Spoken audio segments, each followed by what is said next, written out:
राज्यातील 2359 ग्रामपंचायतीसाठी झालेल्या निवडणुकीची मतमोजणी सुरू आहे। त्यामध्ये भाजपा, शिवसेना, शिंदे गट आणि राष्ट्रवादी काँग्रेस, अजित पवार गट यांनी जोरदार मुसंडी मारली आहे, तर शिवसेना, ठाकरे गट आणि राष्ट्रवादी काँग्रेस पक्षाची पिछेहाट झाली आहे। यावरून मुख्यमंत्री एकनाथ शिंदे यांनी शिवसेना, ठाकरे गट पक्षप्रमुख उद्धव ठाकरे यांना टोला लगावला आहे। फक्त टोमणे आरोप प्रत्यारोपात वर्ष घालवले। ज्यांनी मतदारांशी आणि बाळासाहेबांच्या विचारांशी गद्दारी केली त्यांना लोकांनी नाकारलं आहे।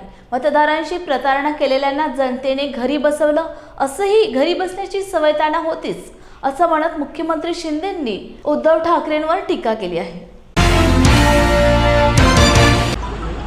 मोठ्या प्रमाणावर महायुतीला मतदारांनी कौल दिलेला आहे। मी मतदारांना मनापासून धन्यवाद देतो, मतदारांचे मनापासून आभार मानतो। महायुती सरकारमध्ये गेल्या वर्षभरामध्ये जी केलेली विकासाची कामं आणि खऱ्या अर्थाने महाविकास आघाडीने थांबवलेली कामं, थांबवलेले प्रकल्प, त्याला आम्ही चालना देण्याचं काम केलं आणि या राज्याचा सर्वांगीण विकास करण्याचं धोरण आम्ही आखलं, भूमिका आम्ही घेतली आणि म्हणून या राज्यातला सर्वसामान्य माणूस अगदी शेतकऱ्यापासून उद्योजकांपर्यंत, महिला भगिनींपासून तरुणांपर्यंत, ज्येष्ठांपासून कामगारांपर्यंत सगळ्यांना न्याय देण्याचं काम आमच्या सरकारने केलं आणि खऱ्या अर्थाने शासन आपल्या दारी खऱ्या अर्थाने पोहोचलेलं आहे आणि त्यांच्या कृतीतून त्या मतदारांनी दाखवून दिलं आणि प्रेम व्यक्त केलं। आणि आज आपण पाहतोय की महाविकास आघाडीच्या कितीतरी पटीने जास्त ग्रामपंचायतीमध्ये सरपंच आणि सदस्य महायुतीचे आलेले आहेत आणि म्हणून मी सगळ्यांना मनापासून धन्यवाद देतो। मी मुख्यमंत्री म्हणून, उपमुख्यमंत्री म्हणून देवेंद्र फडणवीसजी, उपमुख्यमंत्री अजितदादा पवार आणि आमचं सगळं मंत्रिमंडळ आपापल्या परीने प्रत्येक भागामध्ये लोकाभिमुख जनतेला न्याय देण्याचं काम आम्ही केलं। म्हणून आज हा निकाल आपण पाहतोय। यांनी फक्त टोमणे, आरोप, प्रत्यारोप एवढ्यावरच वर्ष घालवलं आणि एकही दिवस असा सोडला नाही की सकाळपासून सुरुवातीपासूनच टीका टिप्पणी आणि टोमणे, आरोप, प्रत्यारोप हे लोकांनी नाकारलं। ज्या लोकांनी मतदारांशी बेईमानी केली, ज्या लोकांनी बाळासाहेबांच्या विचारांची गद्दारी केली आणि खऱ्या अर्थाने मतदारांनी शिवसेना, भाजपा युतीला आणि आता अजितदादा पवार आमच्यासोबत आले, या महायुतीला कौल दिला आणि ज्या लोकांनी मतदारांची प्रतारणा केली त्यांना लोकांनी घरी बसवलं। घरी बसण्याची सवय नाही तरी त्यांना होती। नक्कीच, पण हेच कारण आहे की ते शेवटच्या जागा मिळाल्या आहेत तुम्हाला, ठाकरे गटापेक्षा दुपटीने जागा तुम्हाला मिळाल्यात। हे मतदारांचं प्रेम आहे, मतदारांचा विश्वास आहे। सगळ्यात मी त्यांना धन्यवाद देतो। उलट आमची जबाबदारी आता वाढलेली आहे, आणखी आम्ही काम करू, आणखी या राज्याचा विकास करू, आणखी उद्योगधंदे आणू, तरुणांना नोकऱ्या, हाताला काम, त्यांना स्वतःच्या पायावर उभं करण्याचं जे काही धोरण आम्ही आखलेलं आहे त्याला अधिक गती देऊ।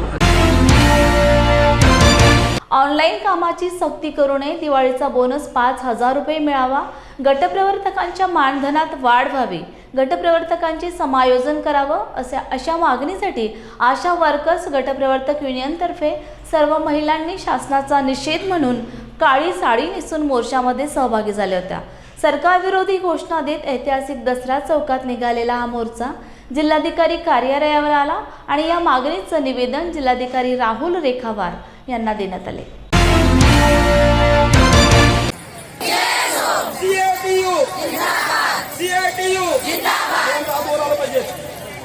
कोल्हापूर जिल्हा आशा वर्कर्स युनियनचा आशा वर्कर्स शासकीय कामात सामावून घेतलाच पाहिजे। आशा वर्कर्स शासकीय सेवेत सामावून घेतलाच पाहिजे। शासकीय तारखेला आरोग्य मंत्र्यांनी जी आर काढला की गटप्रवर्तकांना 6,200 व आशांना 7,000 रुपये मानधन वाढ केलेली आहे. गटप्रवर्तकांच्या वरिष्ठ ते मानधन आम्हाला मान्य नाही आहे, म्हणून आम्ही हा मोर्चा काढलेला आहे. तसेच आमचे समायोजन करणे व ऑनलाईन कामाची सक्ती बंद करणे हे मुख्य मागण्या घेऊन आम्ही मोर्चा करतो. ह्या मागण्या मागे ठेवून आमची मानधन वाढ केलेली आहे. तरी सुद्धा ती मानधन वाढ आम्हाला मंजूर नाही आहे, म्हणून आम्ही परत मध्ये संपर्क करत आहोत. जोपर्यंत गटप्रवर्तकांना 10,000 मानधन व आशांच्या ऑनलाईन कामाची सक्ती काढून घेतली जात नाही तोपर्यंत आमचे आंदोलन चालूच राहणार आहे. आणि आज आमचे विशेष म्हणजे आज आम्ही काळा ड्रेस घालून साडी घालून आम्ही शासनाचा पूर्णपणे निषेध करत आहोत. याची दखल जर शासनाने आतापर्यंत अजून सुद्धा नाही घेतली तर अजून याच्यापेक्षाही तीव्र आंदोलन करण्याची आम्ही तयारी आहोत. दिवाळी आम्हाला नसली तरी चालेल, कारण आमच्या आयुष्याचा हा प्रश्न आहे. गटप्रवर्तकांचे समायोजन व आशांच्या ऑनलाईन कामाची सक्ती झाली नाही तर आम्ही परत आणि दिवाळी जोपर्यंत दिवाळी होत नाही तोपर्यंत आम्ही आंदोलन करतो. वोट नसली तरी नाही चालेल. संगीता पाटील. बीजी वाघ फाउंडेशन जामनेर आणि कवयित्री बहिणाबाई चौधरी उत्तर महाराष्ट्र विद्यापीठ जळगाव बौद्ध अध्ययन व संशोधन केंद्र यांच्या संयुक्त विद्यमाने आयोजित महामानव डॉक्टर बाबासाहेब आंबेडकर लिखित बुद्ध आणि त्यांचा धम्म या ग्रंथावर आधारित नांदेडच्या साकेत बुद्ध विहारात धम्म परीक्षा घेण्यात आली. या प्रसंगी मदंत पय्याबोधी यांच्या हस्ते उद्घाटन करण्यात आले. नांदेड येथील केंद्रावर 100हून अधिक विद्यार्थ्यांनी सहभाग नोंदवला असल्याची माहिती मुख्य संयोजक संदीप वाघ व नांदेडचे जिल्हाध्यक्ष यशवंत ढगे यांनी लॉर्ड बुद्ध टीव्हीवर दिली. मी संदीप वाघ, धम्मपरीक्षा 2023 राज्य संयोजक आणि मुख्य आयोजक जळगाव. तर आमच्या संस्थेच्या मार्फत बुद्ध आणि त्यांचा धम्म या ग्रंथावरती राज्यस्तरीय धम्मपरीक्षा ही आयोजित केली जाते. महाराष्ट्रातल्या 11 केंद्रांवरती ही परीक्षा आज रोजी घेतली जात आहे आणि मागील 9 वर्षापासून ही परीक्षा घेण्यात येत आहे. त्याचा मुख्य उद्देश हाच आहे की लोकांनी जास्तीत जास्त प्रमाणावरती बुद्ध आणि त्यांचा धम्म या ग्रंथाचे वाचन करावे, त्याचे आकलन करावे आणि जास्तीत जास्त लोकांपर्यंत हा ग्रंथ पोहोचावा, हाच या माध्यमाचा उद्देश आहे. मी यशवंत ढगे, बुद्ध विहार समिती नागपूर यांच्या वतीने आणि तसेच वाघ सरांचे आमचे हे आहे समिती आहे, त्या निमित्ताने आम्ही बुद्ध आणि धम्म या ग्रंथावर परीक्षा घेत आहोत. अख्ख्या सर्व महाराष्ट्रामध्ये ही परीक्षा चालू आहे आणि मी असं नांदेडवासियांना अशी विनंती करतो की त्यांनी जास्तीत जास्त बुद्ध आणि धम्म ग्रंथाच्या परीक्षेला बसून आम्हाला सहकार्य करावे ही नम्र विनंती. किती विद्यार्थी बसले परीक्षेला? नांदेडमधून 80च्या जवळजवळ बसलेले आहेत. इथं सध्या 55-60च्या जवळजवळ विद्यार्थी परीक्षा देत आहेत. काय उद्देश आहे परीक्षेचा? आपला धम्म कळावा, बुद्ध आणि धम्म कळावा, त्यासाठी या परीक्षेचं आयोजन केलेलं आहे. आपलं दरवर्षी आपण 3 महिने ग्रंथ वाचन करतो, त्यातला आपल्याला किती समजला ग्रंथ, त्यासाठी आपण हे परीक्षेचं आयोजन केलेलं आहे. सर्वांना क्रांतिकारी जय भीम. मी रिपब्लिकन सेना महाराष्ट्र सचिव माधवदादा जमदाडे नांदेड या ठिकाणाहून बोलतो आहे. आणि ही जे बुद्ध आणि त्यांचा धम्म डॉक्टर बाबासाहेब आंबेडकर लिखित जी परीक्षा संदीप वाघ सर हे मुख्य जळगावचे आहेत आणि गेल्या 10 वर्षापासून त्यांनी अख्खा महाराष्ट्रामध्ये प्रत्येक गावात, प्रत्येक शहरामध्ये आणि प्रत्येक जिल्ह्यामध्ये ही परीक्षा व्हावी, कारण या देशामध्ये बुद्धांचा जन्म झाला आणि बुद्धाच्या जन्म झाल्यामुळं या सर्व भारताला एक वेगळं समाजाला एक मार्ग भेटला जगण्याचा, मानव जातीला एक वेगळा मार्ग भेटला आणि तो मार्ग कुठंतरी संपवतो आहे आणि बुद्धाचे विचार कुठंतरी ऐकण्यास संपत आहेत. बौद्ध समाजाला याची जागृत व्हावं, पण बौद्ध समाजालाच नाही तर या देशाला जागृत व्हावं, याचा हा प्रयत्न वाघसाहेबांनी या ठिकाणी केला. आणि नांदेड संकेत बुद्ध विहार राजनगर या ठिकाणी जी परीक्षा चालू आहे, या परीक्षेमध्ये आज 100हून जास्त विद्यार्थी या ठिकाणी बसलेले आहेत आणि सर्व जाती धर्माची लोक या ठिकाणी, महिला पुरुष विद्यार्थी, जास्त करून विद्यार्थी या परीक्षेमध्ये आलेले आहेत. आणि उद्याचं भविष्य हे चांगलं आहे आणि या देशाला युद्धाची नाही तर बुद्धाचीच गरज आहे असं बाबासाहेब जे सांगितले होते तेच परत आहे की नाही या देशामध्ये निर्माण करण्यासाठी बहुजन समाजाची लोक जागृत झालेले आहेत आणि ते आहे की नाही होत आहेत. दी अशोक बुद्धिस्ट फाउंडेशन अमरावतीच्या वतीने दरवर्षी वर्षावा समापन समारोह कार्यक्रमाचे भव्य असे आयोजन केले जाते. यावर्षी सुद्धा अशाच प्रकारच्या कार्यक्रमाचे आयोजन फाउंडेशनचे अध्यक्ष भिक्खू श्रीपाद थेरू यांनी 7 नोव्हेंबर ते 12 नोव्हेंबर 2023च्या दरम्यान केले आहे. या समारोपीय कार्यक्रमामध्ये विविध कार्यक्रमांचे आयोजन केले आहे. 7 नोव्हेंबर 2023 रोजी राज्यस्तरीय वक्तृत्व स्पर्धा सखा मंगलम यशोदानगर MIDC रोड अमरावती येथे सकाळी 11 ते 5 वाजेपर्यंत हा कार्यक्रम आयोजित केला आहे. हा घटना महोत्सवाचा कार्यक्रम आपण घेतो आहोत. वर्षभर समापन समारोह श्रीपाद खबीर यांचा हा कार्यक्रम आहे. यांच्या माध्यमातून याचं आयोजन करण्यात येत आहे आणि यामध्ये विविध कार्यक्रमाचं आपण आयोजन करण्यात आलेलं आहे, ज्यामध्ये हा कार्यक्रम जवळपास 7 तारखेपासून तर 12 नोव्हेंबर 2023 पर्यंत चालणार आहे आणि त्यामध्ये विविध प्रकारच्या कार्यक्रमाचं आगळं आयोजन करण्यात आलेलं आहे, ज्यामध्ये 7 नोव्हेंबर 2023ला राज्यस्तरीय भव्य वक्तृत्व स्पर्धेचं आयोजन सखा मंगलम येथे करण्यात आलेलं आहे यशोदानगरचं अमरावतीला आणि 8 नोव्हेंबर 2023ला संत ज्ञानेश्वर सांस्कृतिक भवन येथे आपण महिला संमेलनाचं आयोजन करण्यात आलेलं आहे आणि 9 नोव्हेंबर 2023ला संत ज्ञानेश्वर सांस्कृतिक भवन येथे आपण भव्य सामूहिक व नृत्य स्पर्धा आयोजित करण्यात आलेली आहे, ज्याचे 10,000, 7,000 आणि एकलचे 5, 3, 2 अशा प्रकारची बक्षिसं आपण ठेवण्यात आलेले आहे. त्यानंतर दिनांक 10 नोव्हेंबर 2023ला महात्मा फुले नगर नवसारी येथे ज्ञानोदय बुद्धविहार आनंदकुटी येथे आपण धम्म रॅलीचं आयोजन करण्यात आलेलं आहे आणि त्यानंतर दिनांक 11 तारखेला आपण रक्तदान व रोग निदान शिबिर आपण आपल्या इथे ठेवलेलं आहे. त्याचं पण स्थळ महात्मा फुले नगर ज्ञानोदय बुद्धविहार येथे आहे आणि त्याच दिवशी संपूर्ण रात्रभराचं अखंड महापरित्राण पाठ आपण ठेवण्यात आलेलं आहे आणि त्याच्या दुसऱ्या दिवशी म्हणजे दिनांक 12 नोव्हेंबर 2023ला आपण संघदान, भोजनदान व भिक्खू संघांचं संघदान आणि त्याचबरोबर सामूहिक भोजनदानाच्या कार्यक्रमाचं आयोजन करण्यात आलेलं आहे आणि हे सुद्धा आयोजन आनंदकुटी ज्ञानोदय बुद्धविहार महात्मा फुले नगर नवसारी येथे करण्यात आलेलं आहे आणि या कार्यक्रमाचं आयोजन भदंत श्रीपाद खबीर यांच्या माध्यमातून आपण करण्यात आलेलं आहे. यांचा 3 वर्षांचा हा वर्षभराचा समारोपीय कार्यक्रम आहे आणि या कार्यक्रमाच्या माध्यमातून विविध क्षेत्रामध्ये आणि इथल्या युवकांना, इथल्या महिलांना समोर येता यावं आणि सगळ्यांना आपलं हक्काचं मंच मिळावं या प्रामाणिक उद्देशाने या कार्यक्रमाचं आयोजन आणि नियोजन करण्यात आलं. फक्त सावजी मॅजिक पेस्ट घरी आणा. पेस्ट कढईत घाला, फक्त पाणी टाका आणि वेजीज टाका. तुमची रुचकर वेज करी तयार. Saoji magic paste veg non veg करण्याची सगळ्यात सोपी पद्धत. हुआ बहू? माँ, पाइल्स की बहुत तकलीफ हो रही है। तो तुम गुदरोग सर्जन के पास क्यों नहीं गई?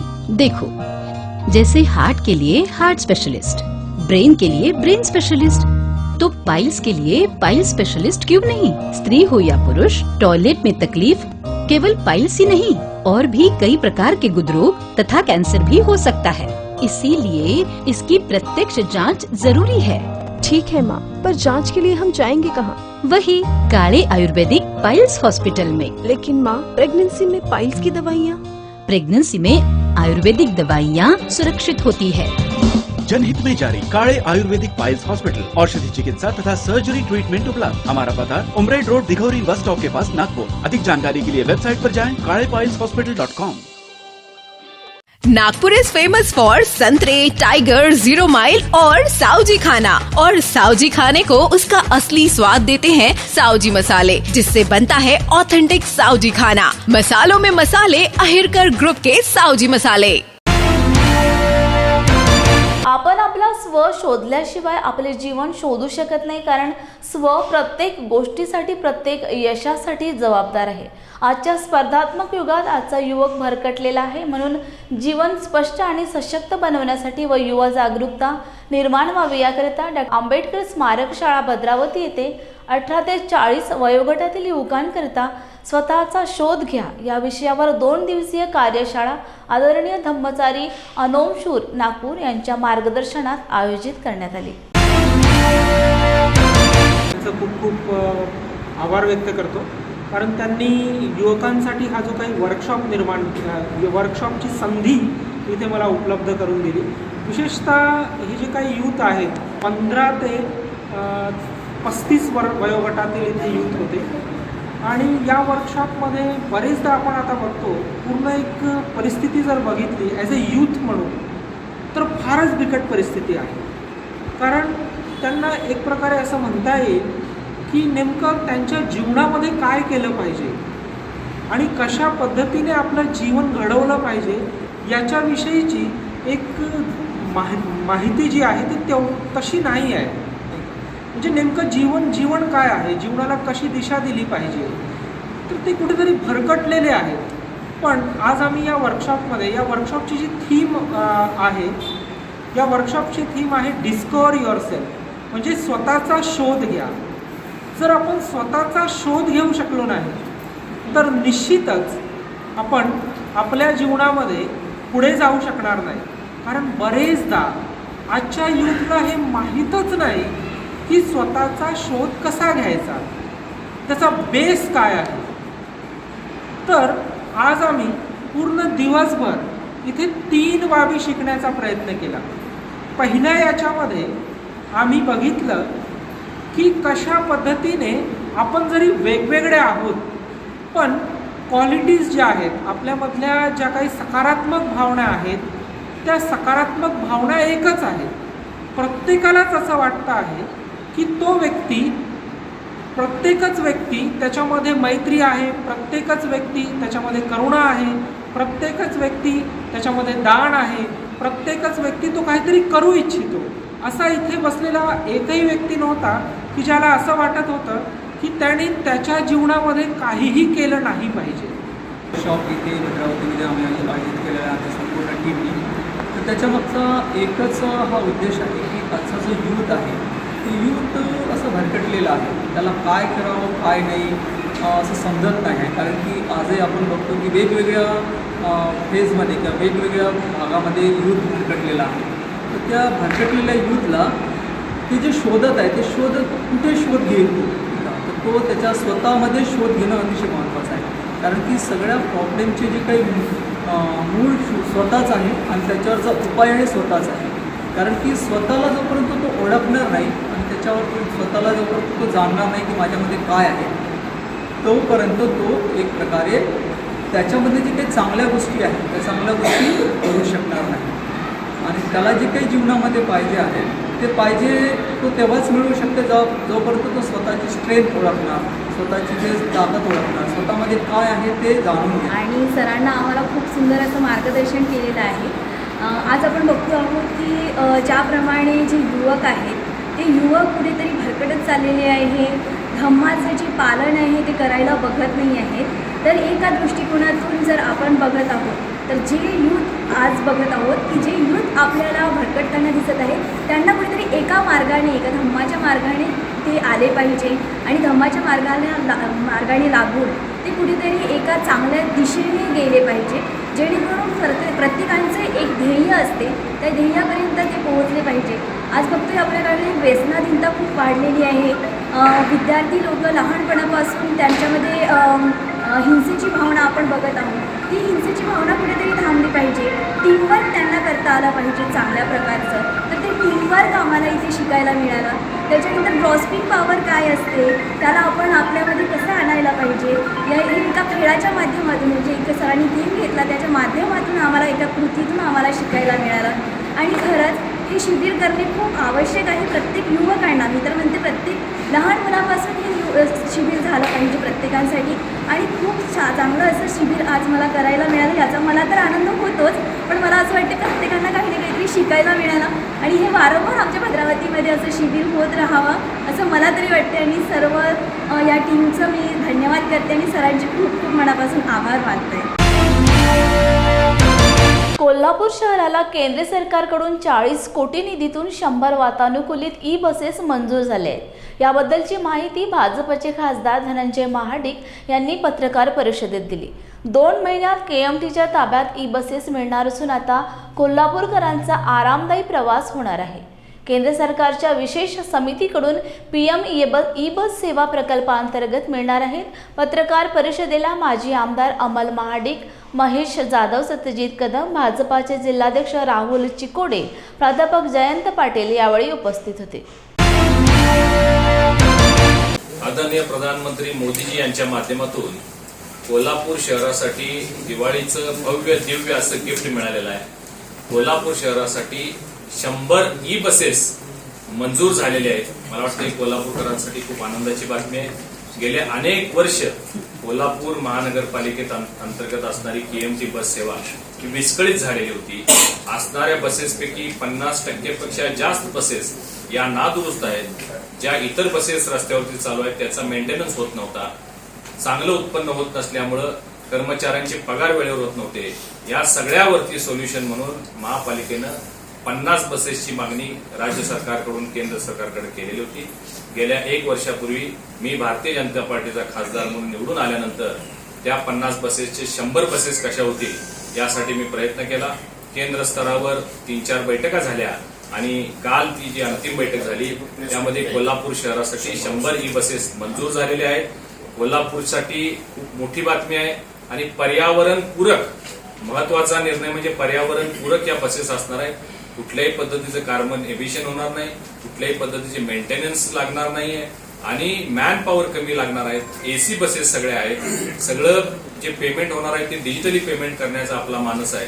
अशा एकंदरीत कोल्हापूर शहराच्या प्रगतीमध्ये आणखीन एक किंवा मानाचा तुरा त्यामध्ये रोवला जातोय याचा मला खूप अभिमान आहे.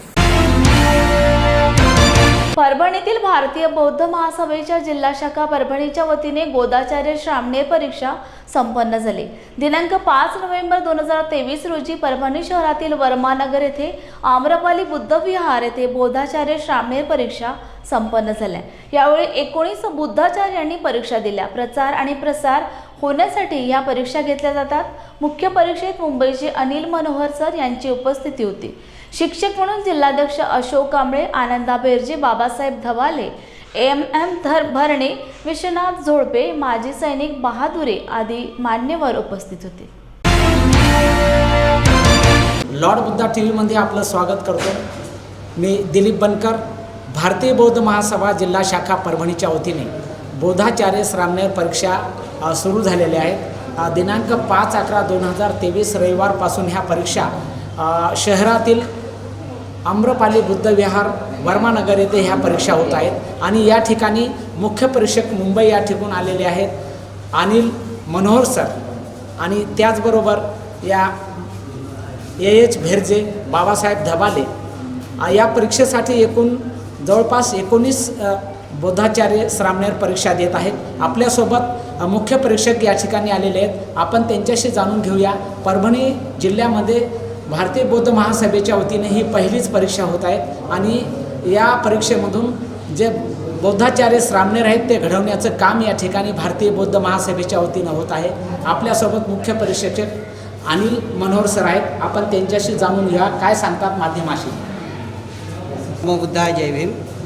भारतीय बौद्ध महासभा या धम्मसंस्थेच्या माध्यमातून 23 प्रकारची शिबिरं आपण राबवतो.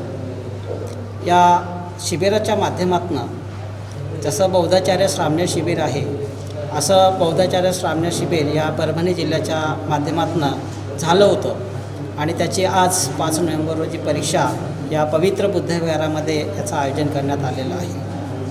भारतीय बौद्ध महासभेच्या माध्यमातून हे शिबिर झाल्यानंतर यांना एक प्रमाणपत्र मिळणार आहे, त्याला सनद म्हणतात आणि सनद मग झाल्यानंतर त्यांना धम्माचा प्रचार प्रसार करण्यासाठी त्यांना एक लिगली एक स्टार प्रचारक म्हणून भारतीय बौद्ध महासभेला एक फार मोठे धम्माचा प्रचारक म्हणून त्यांना एक उपाधी दिल्या जातात, त्याला बौद्धाचार्य म्हणतात आणि या बौद्धाचार्य परीक्षा आज या ठिकाणी संपन्न होत आहे.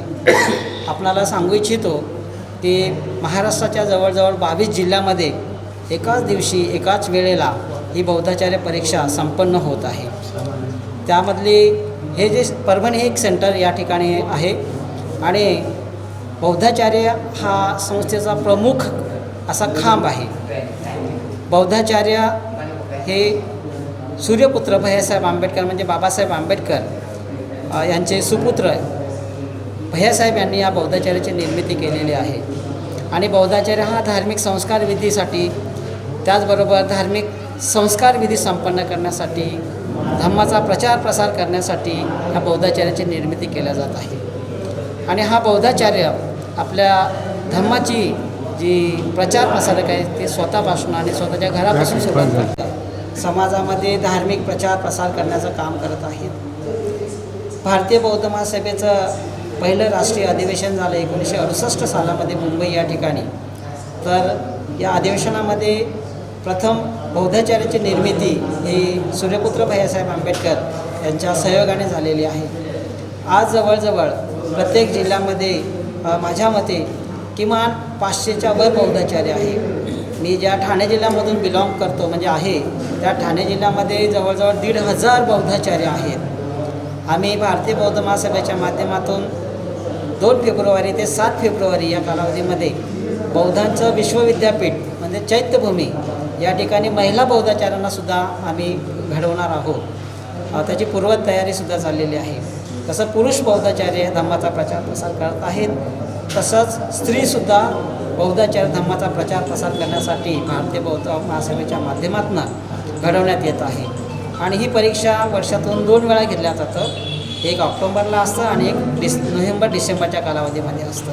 अशी ही भारतीय बौद्ध महासभेच्या माध्यमातून धम्म प्रचार आणि प्रसार करण्याचं काम या बौद्धाचार्याच्या माध्यमातून करण्यात येत आहे. फक्त सावजी मॅजिक पेस्ट घरी आणा. पेस्ट कढईत घाला, फक्त पाणी टाका आणि वेजीज टाका. तुमची रुचकर वेज करी तयार. Saoji magic paste veg non veg करण्याची सगळ्यात सोपी पद्धत. हुआ बहू? उमा, पाइल्स की बहुत तकलीफ हो रही है। तो तुम गुदरोग सर्जन के पास क्यों नहीं गई? देखो, जैसे हार्ट के लिए हार्ट स्पेशलिस्ट, ब्रेन के लिए ब्रेन स्पेशलिस्ट, तो पाइल्स के लिए पाइल्स स्पेशलिस्ट क्यों नहीं? स्त्री हो या पुरुष, टॉयलेट में तकलीफ केवल पाइल्स ही नहीं और भी कई प्रकार के गुदरोग तथा कैंसर भी हो सकता है। इसीलिए इसकी प्रत्यक्ष जांच जरूरी है। ठीक है माँ, पर जांच के लिए हम जाएंगे कहाँ? वही काले आयुर्वेदिक पाइल्स हॉस्पिटल में। लेकिन माँ, प्रेगनेंसी में पाइल्स की दवाइयाँ? प्रेगनेंसी में आयुर्वेदिक दवाइयाँ सुरक्षित होती है। जनहित में जारी काले आयुर्वेदिक पाइल्स हॉस्पिटल, औषधि चिकित्सा तथा सर्जरी ट्रीटमेंट उपलब्ध। हमारा पता उमरेड रोड, दिघौरी बस स्टॉप के पास, नागपुर। अधिक जानकारी के लिए वेबसाइट पर जाएं kalepileshospital.com। Nagpur is famous for संतरे, टाइगर, 0 माइल और साउजी खाना। और साउजी खाने को उसका असली स्वाद देते हैं साउजी मसाले, जिससे बनता है ऑथेंटिक साउजी खाना। मसालों में मसाले अहिरकर ग्रुप के साउजी मसाले। सहयोग ज्येष्ठ नागरिक संघ नांदेड जिल्हा, ज्येष्ठ नागरिक समन्वय समिती व गुफिक हेल्थ केअर यांच्या संयुक्त विद्यमाने वजीराबाद येथील वैद्य रुग्णालयात ज्येष्ठ नागरिकांसाठी विविध आजारांवर मोफत भव्य शिबिराचे आयोजन करण्यात आले होते। यावेळी डॉक्टर शीतल भालके यांच्या नेतृत्वाखाली डॉक्टरांच्या टीमने शिबिरार्थ्यांवर उपचार केले। डॉक्टर हंसराज वैद्य यांच्या मार्गदर्शनाखाली पार पडलेल्या या शिबिराचे उद्घाटन समाज कल्याण उपायुक्त शिवानंद मिनगिरे यांच्या हस्ते करण्यात आले। सहयोग ज्येष्ठ नागरिक संघ, वजीराबाद ज्येष्ठ नागरिक संघ आणि नांदेड जिल्हा ज्येष्ठ नागरिक समन्वय समिती यांच्या संयुक्त विद्यमाने आम्ही काल जो कॅम्प घेतला त्याला अतिशय मोठ्या प्रमाणात प्रतिसाद मिळाला। आम्ही अनेक लोकांना या गर्दीमुळं आणि त्यांच्याकडे रेशन कार्ड नसल्यामुळं आयुष्मान भव भारत ह्या प्रमाणपत्राचं वितरण करू शकलो नाही, देऊ शकलो नाहीत। पण या समाज कल्याण विभागाच्या आयुक्त माननीय श्री शिवानंदजी आणि बापू दासरी यांनी असं सांगितलं की आत्ता जर आपण नाही देऊ शकलो तरी पुढच्या वेळेस आपण पुढच्या बैठकीच्या वेळेस म्हणजे 3 डिसेंबरला आपण जरूर त्यांना उर्वरित लोकांना देऊ। आणि त्यांनी ह्या शिबिराची पाहणी करून अत्यंत स्तुती केली की खूपच मोठ्या संख्येने लोक आले आणि त्याचा लाभ घेतला। आम्ही ह्या शिबिरामध्ये डॉक्टर शीतल भालके यांच्या अधिपत्याखाली अनेक डॉक्टरांनी सहभाग नोंदवला आणि गुफिक हेल्थ केअर, मेर्ले आणि मेयर या कंपन्यांनी आम्हाला औषधाचा मुबलक साठा पुरवठा केला। त्यामुळं सर्व शिबिरार्थींना अतिशय मोलाचं मार्गदर्शन आणि औषधे मिळाली। आणि पुढच्या वेळेस आमचा असा मनोदय आहे, विचार आहे की त्यांना या उर्वरित लोकांना आयुष्यमान भव प्रमाणपत्र तर देऊतच, पण मोतीबिंदू शस्त्रक्रिया विनामूल्य देण्याचा आमचा मानस आहे। आम्ही त्या प्रयत्नात राहू आणि ह्या कामी आम्हाला समाज कल्याण विभागाच्या कार्यालयाच्या मार्फत आम्हाला सहकार्य त्यांचं मिळणार आहे एवढंच या ठिकाणी सांगतो आणि सगळ्यांचे पुनश्च एकदा आभार मानतो. त्यातल्या त्यात माननीय शिवानंदजी मिनगिरे साहेब आणि बापू दासरे यांचे विशेष आभार मानतो. जय हिंद, जय महाराष्ट्र. मी शिवानंद मिनगिरे, सहाय्यक आयुक्त समाज कल्याण नांदेड. आज डॉक्टर हंसराज वैद्य या ठिकाणी डॉक्टर साहेबांच्या मार्गदर्शनाखाली त्यांच्या हॉस्पिटलमध्ये ज्येष्ठांसाठी आयुष्यमान भारत कार्ड व आभा कार्ड या 2 कार्डाचं निःशुल्क वाटप या ठिकाणी होत आहे. त्या कार्यक्रमाच्या माध्यमातून नांदेड जिल्ह्यातील जे काही ज्येष्ठ नागरिक आहेत, ज्येष्ठ नागरिकांना त्यांचं आयुष्य एक चांगलं सुखी समाधानी आणि सन्मानानं जगता यावं त्यांना, आणि जे काही मेडिकलचा खर्च आहे ते मेडिकलचा खर्च शासनातर्फे व्हावं हा उद्देश त्या पाठीमागे आहे. त्या अनुषंगाने या ठिकाणी सर्व ज्येष्ठांना आयुष्यमान भारत कार्ड व आभा कार्ड निःशुल्क वाटप करण्यात येत आहे. त्या माध्यमातून सर्व ज्येष्ठांना मी विनंती करू इच्छितो की या कार्यक्रमाचा त्यांनी लाभ घ्यावा आणि सर्वांनी आयुष्यमान भारत कार्ड जे की त्यांना 5 लाखापर्यंतचं खर्च हे शासनामार्फत केल्या जाते आणि त्यांच्या ज्या काही आरोग्याच्या समस्या असतील त्या समस्यांचं निराकरण करण्यासाठी आम्ही या ठिकाणी हा कार्यक्रम आयोजित केलेला आहे. त्या अनुषंगाने डॉक्टर वैद्य साहेबांचे मी या ठिकाणी अभिनंदन आणि धन्यवाद व्यक्त करतो आणि सर्वांना शुभेच्छा देतो. राज्यात सध्या कृषी सेवा केंद्र चालकांचा संप सुरू आहे. मुदखेड तालुक्यातील 3 दिवसांपासून कृषी दुकानदारांनी व्यवसाय बंद ठेवण्याचा निर्णय घेतलाय. हा संप 2 नोव्हेंबरला सुरू करण्यात आला आहे. मुदखेड तालुक्यातील सर्व कृषी केंद्र विक्रेत्यांनी दुकाने बंद ठेवण्याचा निर्णय घेतलाय व आपली दुकाने 3 दिवस 100% बंद ठेवून कायद्याचा विरोध करण्यात आलाय. रद्द करा रद्द करा रद्द करा रद्द करा जात काठी रद्द करा रद्द करा रद्द कायदे रद्द करा रद्द करा रद्द करा जात कायदे रद्द करा. महाराष्ट्र शासनाच्या या जात कायद्याविरुद्ध आज मुदखेड तालुका कृषी साहित्य मुदखेड तालुक्यातील सर्व व्यापाऱ्यांनी माफदा या संघटनेला बिनशर्त आणि बेमुदत बंदचा पाठिंबा जाहीर केला असून त्याचा आज शेवटचा दिवस आहे आणि मुदखेड तालुक्यातील सर्व शहरातील व्यापाऱ्यांनी आपली दुकाने बंद करून आज महाराष्ट्र शासनाचा निषेध आणि महाराष्ट्र शासनाने जो GR काढला आहे 40, 41, 42 व 44 या प्रस्ताव विधेयकाचा आम्ही होळी केली असून आणि निषेध केलेला आहे. तरी मी महाराष्ट्र शासनाला विनंती करतो, जे आमच्यावर काळे कायदे लागू केलेले आहेत ते त्वरित पाठीमागे घ्यावे, जेणेकरून पुढे तीव्र आंदोलन छेडण्याचा आमचा मनोदय नसून आम्हाला प्रवृत्त न करण्याचा प्रयत्न करू नये शासनाने आणि रस्त्यावर सुद्धा आम्ही यापुढे उतरणार आहोत. ते न टाळण्यासाठी महाराष्ट्र शासनाने आमच्यावर लादलेले कायदे पाठीमागे घ्यावे मी या महाराष्ट्र शासनाला विनंती करतो. आम्ही सतत 3 दिवसापासून बेमुदत आमची प्रतिष्ठान बंद ठेवलेली आहेत. शेतकऱ्याचं काही दिवसापासून शेतकऱ्याला माल सुद्धा भेटत नाही याची सुद्धा आम्हाला जाणीव आहे. तरी आम्ही शेतकरी बांधवांना सतत 3 दिवसापासून सहकार्य करून 3 दिवस आमची प्रतिष्ठान बंद आहेत आणि तुम्ही पण आम्हाला सहकार्य करावं म्हणून आम्ही शेतकरी बांधवांना सुद्धा विनंती केली आहे. जे कायदे आणलेले आहेत, जे मॅन्युफॅक्चरिंग करतो तो दंडाच्या काबिल आहे. विकणाऱ्या दोषी नसतो. जो माल तयार होतो तो उत्पादक त्याच्यावर कारवाई झाली पाहिजे, विक्रेत्यावर न होता. या कारणासाठी आम्ही हे जे तुम्ही महाराष्ट्र शासनाने आमच्यावर कायदे लागू केले आहेत याचा निषेध आम्ही 3 दिवसापासून सतत महाराष्ट्रातील सर्व कृषी साहित्य विक्रेते यांनी बंद ठेवलेला आहे. त्याचे मी मनापासून आभार मानतो. परभणीतील डॉक्टर लाईन अण्णाभाऊ साठे पुतळ्याजवळ उद्धतील लॅब येथे मराठवाड्यातील सुप्रसिद्ध डॉक्टर मुरलीधर तोष्णीवाल, जीवनामृत हॉस्पिटल रक्तविकार तज्ज्ञ, बोन मॅरो ट्रान्सपोर्ट मिशन तज्ज्ञ यांचा सत्कार करण्यात आला. मुरलीधर तोष्णीवाल, मी संभाजीनगरमध्ये जीवनामृत हॉस्पिटल इथे काम करतो आणि रक्तविकार तज्ज्ञ आणि बोन मॅरो ट्रान्सप्लांट फिजिशियन हा माझा विषय आहे. आमची सेवा तशी मराठवाड्यातल्या बऱ्याचशा जिल्ह्यांमध्ये आहे. लातूर, बीड, जालना, नांदेड. बऱ्याच दिवसापासून परभणीला सुद्धा ही सेवा उभी राहावी ही अपेक्षा होती.